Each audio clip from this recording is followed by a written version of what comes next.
अस्सलाम वालेकुम। आप लोगों ने हमेशा नोट किया होगा कि जब भी हम कोई कपड़े सिलाई करते हैं तो उनके चाक ज़रा से खिंचाव के साथ फट जाते हैं।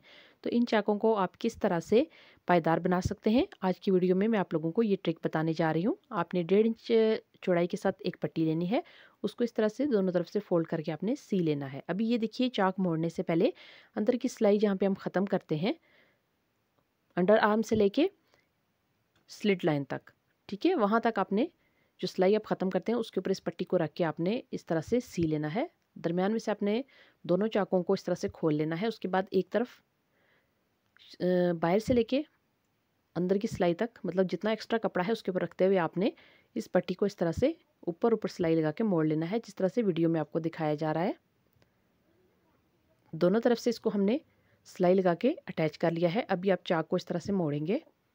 ये देखिए, ये चाक कमीज़ के सेंटर में हो या साइड चाक वाली आपकी कुर्ती हो, अक्सर आप लोग ट्राउज़र के ऊपर भी इस तरह कट बनाते हैं, वो भी ज़रा से खिंचाव से फट जाता है। तो अगर आप इस ट्रिक को इस्तेमाल करेंगे तो कभी भी आपका जो चाक है कहीं पे भी हो वो फटेगा नहीं, बहुत पायदार रहेगा। तो इस तरह से भी आप चाक को मोड़ेंगे। पूरे चाक को मोड़ने के बाद मैं आपको इसकी फाइनल लुक दिखाती हूँ। देखिए, आप इसको जितना भी खींचेंगे ये फटेगा नहीं।